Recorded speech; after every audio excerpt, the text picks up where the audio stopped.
Assalamualaikum warahmatullahi wabarakatuh. Perkenalkan, nama saya Mona Lisa. Video ini saya buat bertujuan untuk menjawab beberapa pertanyaan UAS dari Bapak Ilham Zulfahmi.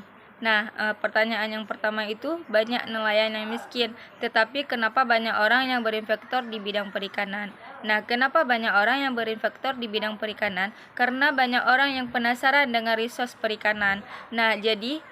Kalau resource kehutanan, kalau resource pertanian itu masih bisa dihitung hasil resource-nya. Tapi kalau perikanan itu susah untuk dihitung resource-nya. Makanya banyak orang yang penasaran di bagian perikanan ini. Makanya banyak orang yang berminat untuk berinvestor di bidang perikanan. Pertanyaan yang kedua itu, apakah ada hubungan mangrove dengan kesejahteraan masyarakat yang ada di pesisir? Ada hubungannya.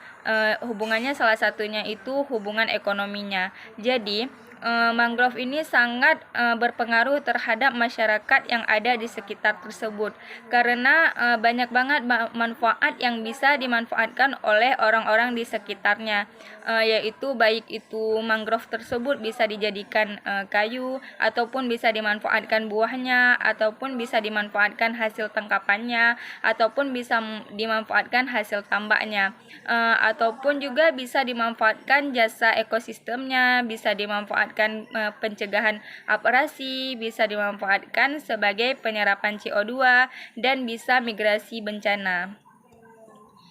Selanjutnya pertanyaan yang ketiga, mengenai tentang armada tangkapan ikan di Indonesia itu masih didominasi kapal berukuran kecil. Akibatnya, jadi kenapa masih didominasi oleh kapal yang berukuran kecil? Karena kalau kapal yang berukuran kecil itu dia sudah diizinkan untuk menangkap ikan. Jadi makanya banyak orang yang menggunakan kapal yang berukuran kecil ini, karena mereka tidak dilarang lagi untuk menangkap ikan. Akan tetapi itu bisa berdampak buruk bagi ikan-ikan yang ada di laut. Kenapa? Jikalau misalkan mereka kan sudah diizinkan, jadi tidak perlu meminta izin. Jadi takutnya banyak nelayan yang menangkap ikan itu sembarangan. Banyak nelayan yang menangkap ikan itu secara berlebihan. Jadi akan menyebabkan ikan-ikan yang terlindungi itu bisa punah. Selanjutnya pertanyaan yang keempat itu,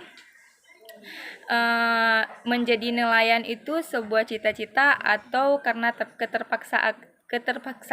Jadi menjadi nelayan itu adalah sesuatu keterpaksaan, karena banyak masyarakat yang ekonominya itu rendah. Jadi apalagi masyarakat yang lokasi tempat tinggalnya itu dekat dengan laut, jadi mereka lebih mudah mencari kebutuhannya itu dengan menjadi nelayan. Jadi mencari uangnya itu dengan menjadi seorang nelayan. Jadi orang itu bukan cita-cita untuk menjadi nelayan, tetapi karena tidak memiliki pekerjaan yang lain. Yang selanjutnya itu yang kelima, apa skill yang diharapkan dari mata kuliah PSDP ini?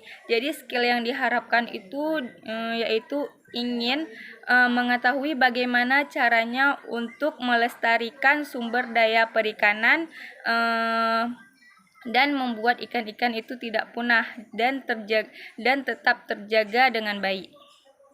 Sekian jawaban dari saya, banyak kurangnya saya mohon maaf. Assalamualaikum warahmatullahi wabarakatuh.